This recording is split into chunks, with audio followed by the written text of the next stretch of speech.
వాణి అమ్మగారు మొదట బాబా గారు ఇక్కడికి మేము తీసుకురావాలి ఒక విగ్రహం అని చెప్పి అనుకున్నప్పుడు మరి అది బాబా గారు వెంటనే గ్రహించారు. వారిని ఇక్కడికి తీసుకొని వచ్చేలాగా వాణి అమ్మగారికి ప్రేరణ కలిగించారు. అందుచేత వారికి మనం చిరు జ్ఞాపికని బహుకరించుకుందాం. ఈ కార్యక్రమం ప్రారంభానికి ముందే ఏలూరు నుంచి భవానీ గారు ఇచ్చేస్తున్నారు. బాబా భక్తులు వారి చేతుల మీదుగా వారికి బాబా షాల్ని అలంకరించండి.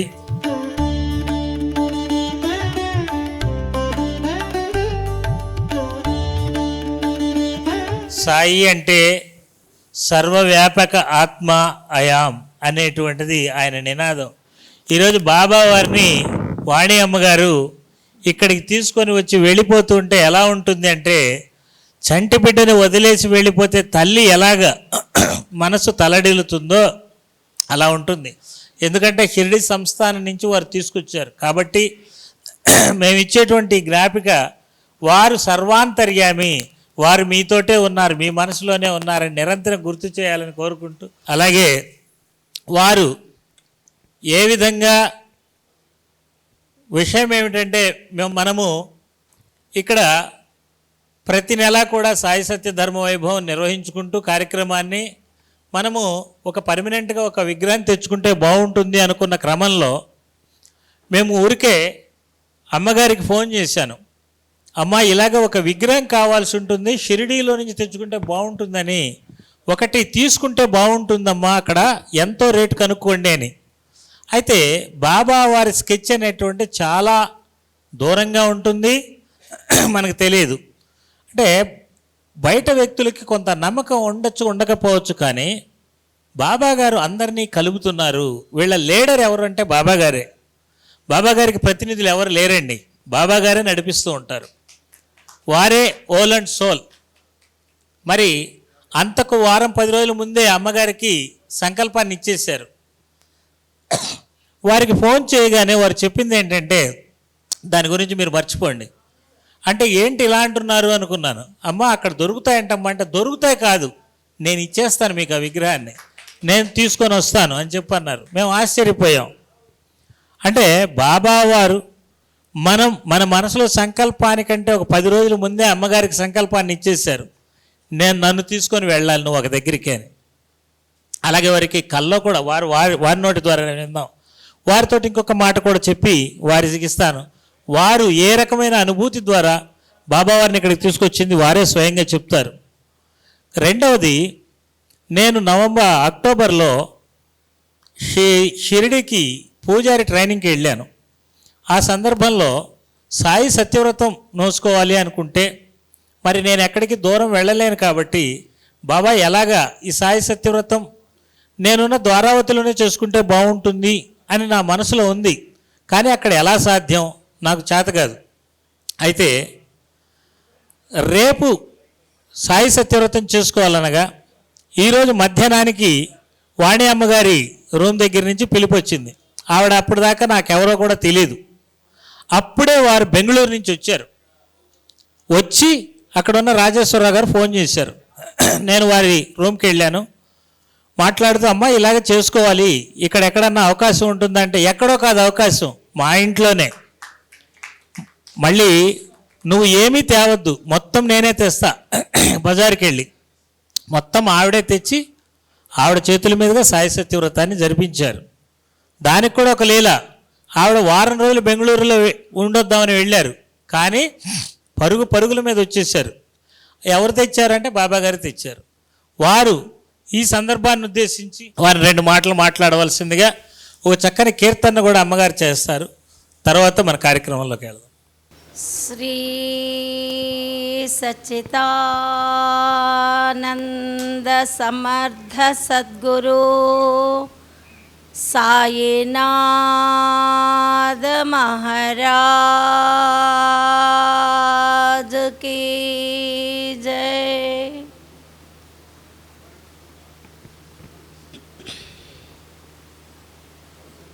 గురుర్బ్రహ్మా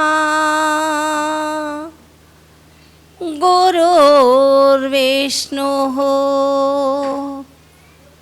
गुरुदेवो महेश्वरः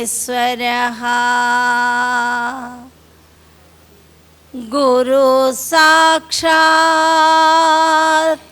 परब्रह्मा तस्मै श्री गुरवे नमः तस्मै श्री गुरवे नमः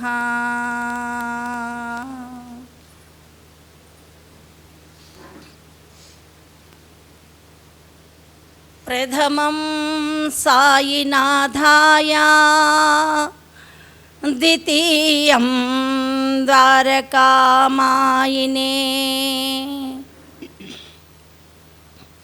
तृतीयं तीर्थराजाय चतुर्थं भक्तवत्सले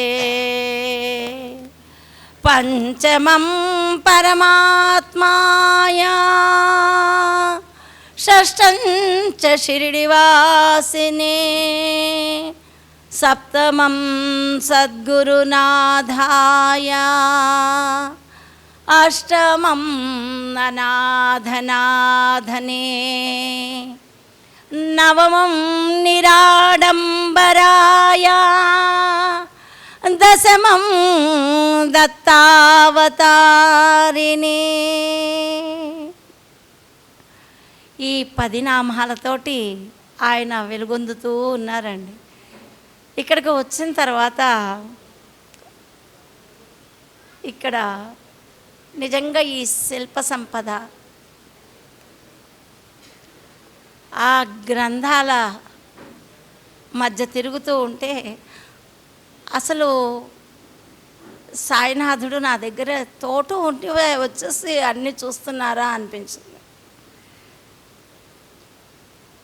ముందుగా గురుస్థాన్ నా ఒక రకంగా బాబా గారు నాకు గురువు తల్లి తండ్రి అన్నీ ఆయనే. ఆయన తర్వాత నాకు బాగా మనసుకు హత్తుకుపోయినట్టుగా నాకే తెలియని ఒక వింతైనటువంటి భావనతో నిన్న రమణమూర్తి గారికి నేను నమస్కారం చేసుకోవడం జరిగింది. వారు ఎన్ని ఏళ్ళ ఏ తపోఫలమో నాకు తెలియదు, కానీ వారు ఒక మాట అన్నారు, అమ్మ ఇది ఇంకా ఒక స్పూన్తో చేస్తుంది, స్పూనే అమ్మ మేము చూస్తున్నది. ఆ స్పూన్కే నాకు ఎన్నో వైబ్రేషన్స్ తట్టుకోలేకపోయాను. ఒక బుక్ చూశాను, బిట్టర్ చాక్లెట్, పింకీ అని ఆవిడ రాశారు. జస్ట్ అలా చూసాను. అందులో మొదటి పేజీలో ఏముంది అనేది కొంచెం అర్థమైపోతుంది నాకు. అబ్బా ఎంత భావంతో ఆ బుక్ రచించారా. ఆ గ్రంథాన్ని వారు తన లైబ్రరీలో పొందుపరుచుకోవడం అనేది అసలు నిజంగా చాలా బాబా గారు సాక్షాత్కరించినంతగా అనిపించింది నాకు. చాలా నమస్సుమాంజలండి ఇక్కడ అందరూ ఏం చేస్తున్నా ఈ ఆత్మబంధువులందరికీ. యాక్చువల్గా రజనీ గారితో నాకు అసలు తెలియదు. నాకు రజనీ కుమార్ గారు లాస్ట్ ఇయర్లో బెంగళూరులో నాకు ఒక దోస్తు ఉండింది, జయంతి అని, తను చేస్తారు. పాపం పిల్లలు లేరు అది అంటే ఆవిడ నాకు ఇంటికి వచ్చి సచ్చరిత్ర చదవాలమ్మా రండి అన్నారు. సరే వెళ్ళాను. 2 రోజుల నుంచే బాబా గారు వెళ్ళిపో నువ్వు వచ్చి చెవులో ఒకటే హోర్ అన్నమాట. ఎందుకు ఇట్లా రమ్మంటున్నారు, ఏంటి ఉండలేనా? పాపం ఆ అమ్మాయి కొన్ని ఏదో శారీరకమైనటువంటి రుగ్మతలు, పిల్లలు పుట్టలేదు, 10 సంవత్సరాలు అయిపోతుంది పెళ్ళి అయిపోయి, అందరితోటి బాధలు పడుతోంది. ఇలా సరే అమ్మా చదువుతాను వస్తానని మాట ఇచ్చి వెళ్ళాను. బాబా ఏంటి బాబా నువ్వు నన్ను రమ్మనేస్తున్నావు, మళ్ళీ ఎందుకు, నేను ఇక్కడ ఉండలేనా ఏమో, ఒకటే హోర్ అన్నమాట. అంతే అనుకోకుండా మళ్ళీ బస్సులో తిరిగి షిరిడి వచ్చాను. మధ్యాహ్నం 3:30 ఆ టైంకి నేను ఇక్కడికి చేరుకోగలిగాను రూమ్కి. 4:30, 5 అప్పుడు మా రాజేశ్వర అన్నయ్య గారు ఫోన్ చేశారు. సాయి ఎక్కడున్నారు మీరు? నేను షిరిడీలోనే ఉన్నాను, రూమ్లో ఉన్నాను. అదే బెంగళూరు వెళ్ళారన్నారు. లేదు, బెంగళూరు నుంచి వచ్చేసాను. అయితే మిమ్మల్ని కలవాలి. సరే కలుద్దురు రండి. నేను ఎక్కడికి పోను, ఇక్కడే రూమ్లో.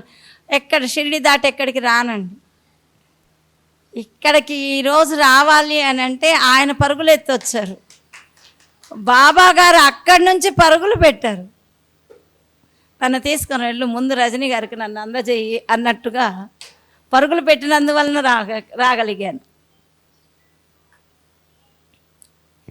నేను ఎక్కడికి వెళ్ళాను, అన్నయ్య గారు రూమ్లోనే ఉంటాను రండి అన్నాను. సరే, ఆ సాయంత్రం వచ్చాక అప్పుడు పరిచయం అయ్యారు నాకు. ఎవరు? రజనీ కుమార్ గారు. యాక్చువల్గా తను ఏంటి, ఎక్కడి నుంచి వచ్చారు ఏమీ తెలియదు నాకు.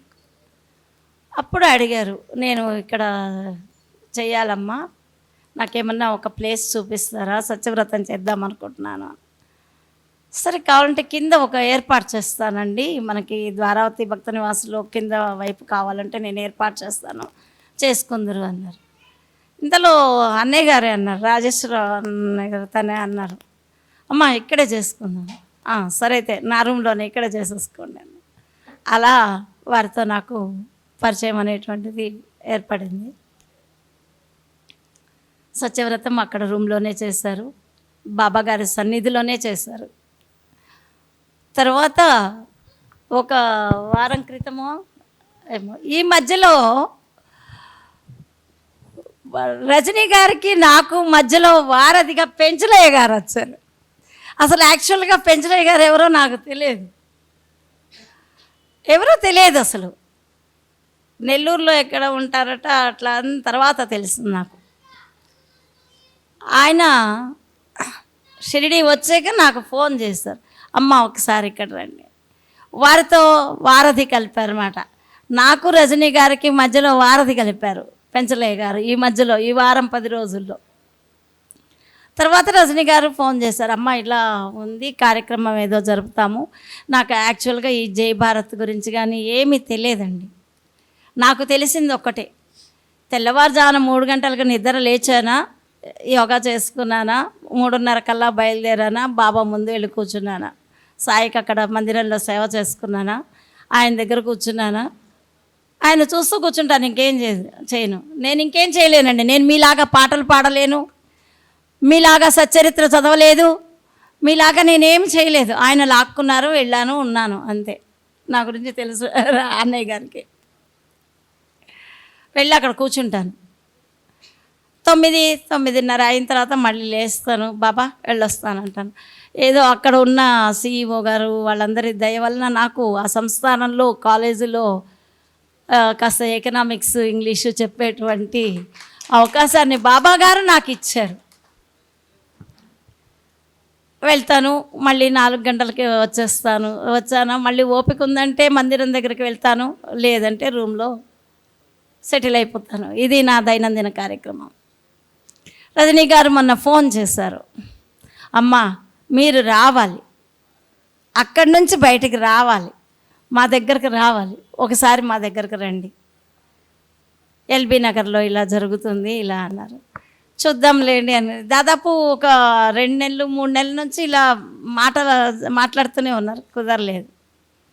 తర్వాత ఒక వారం 10 రోజుల క్రితమే ఫోన్ చేశారు, అమ్మ ఈసారి బాబా గారిని ఇక్కడ పెట్టుకుందాం అనుకుంటున్నాము అని అన్నారు. సరే, అప్పుడు దానికి ముందే ఏమవుతోందంటే, ఈ బాబా గారు విగ్రహం అని నేను చెప్పనండి, మూర్తి అని కూడా చెప్పను, సాక్షాత్ ఆ పరబ్రహ్మ.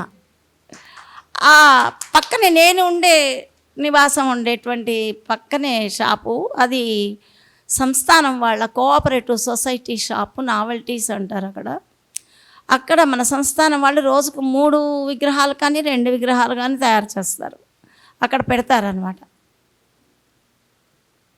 అయితే ఇప్పుడు ఉన్నారు మన సాయి, ఆయన అక్కడ ఉన్నారు. ఒకరోజు ఉదయం ఎందుకు నా దృష్టి ఆయన మీద పడింది, దగ్గరకు వెళ్ళాను. బాబా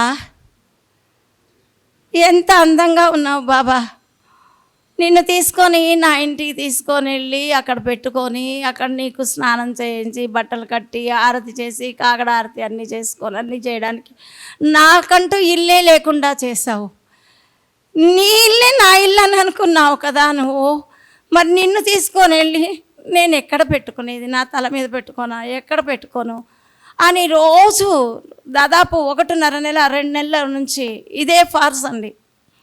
తెల్లవారుజాము 4 గంటలకు వెళ్ళేటప్పుడు ఆ అద్దంలో నుంచి చెప్తాను, బాబా గుడ్ మార్నింగ్ బాబా, నీకు ఎక్కడికి స్థానం కల్పించాలో నాకు తెలియదు అంటాను, వెళ్ళిపోతాను.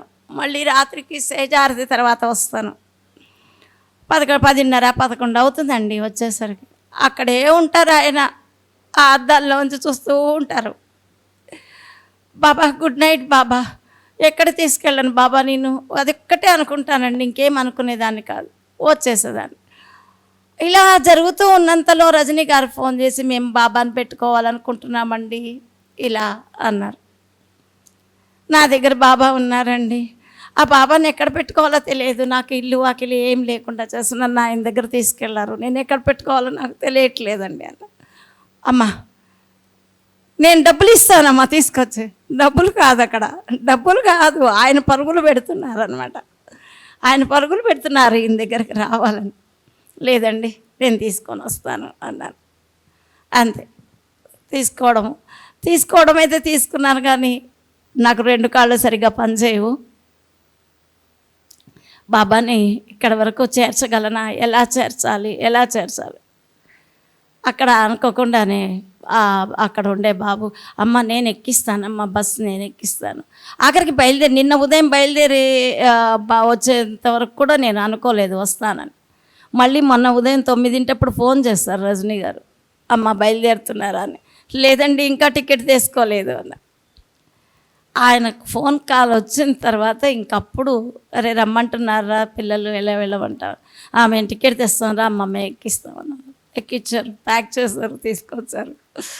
నిన్న ఉదయం దిగిన తర్వాత వారు సార్ అక్కడ కూర్చోన్నారు. ఆ సారు వాళ్ళు బండి తీసుకొని వచ్చారు, ఆయన వాళ్ళందరి చేతుల మీదుగా ఇక్కడ తీసుకురావడం జరిగిందండి. ఇదంతా ఒక ఎత్తు అయితే ఆయన బయలుదేరి వచ్చేటప్పుడు ఒకటే, నాకు నా పాప ఈయన ఎవరు లేరండి, అందరూ బాబా సన్నిధిలోకి వెళ్ళిపోయారు. వాళ్ళిద్దరూ కల్లో వచ్చి అమ్మా మేము ఊరు వెళ్తున్నామమ్మా అని చెప్తున్నారు. వీళ్ళు ఊరు వెళ్ళేదేంటి, బాబా గారు కలిసిపోయారు కదా అంటే నేను ధ్యానంలోనే ఉన్నాను. నాకు వాళ్ళిద్దరి గొంతులు వినిపిస్తున్నాయి, మా హస్బెండ్ది మా పాపది. అమ్మ ఏరవాణి నేను ఊరు వెళ్తున్నాను రా. ఏ ఊరు చెప్పలేదు, ఊరు వెళ్తున్నాను రా. కళ్ళు తెరిచేసరికి నేను బాబా ముఖ దర్శనానికి ఎదురుగుండా కూర్చో ఉన్నాను. విండోకి ఎదురుగుండా బాబా కనిపిస్తూ ఉన్నారు నాకు అక్కడ. ఓహ్ ఇంకా ఈయనను తీసుకొని వెళ్ళాల్సిందే అనే ఉద్దేశంతో బాబా గారిని ఇక్కడికి చేర్చడం జరిగిందండి. కానీ ఇక్కడికి వచ్చాక చాలా ఆనందంగా ఉంది. దాదాపు సాయి తర్వాత నేనెంతగా వైబ్రేషన్స్కు గురి అయ్యి ఇంత ఆధ్యాత్మికంగా భావించడంలో ఇక్కడ లైబ్రరీ ఒకటి, ఆ గురువు గారనే చెప్పాలి, నాకు సరిగ్గా పేర్లు అవి తెలియవు. ఇక్కడ పెంచిన మొక్కలు, ఇక్కడి ఆహార పద్ధతులు నాకు చాలా బాగా మనసుకు హత్తుకుపోయాయండి. అంతవరకు చెప్పగలిగారు. ఇది నా అనుభవం. బాబా గారు నాకు ఇచ్చినటువంటి బహుమానంగా కూడా భావిస్తున్నాను ఈ చివరి వయసులో నాకు.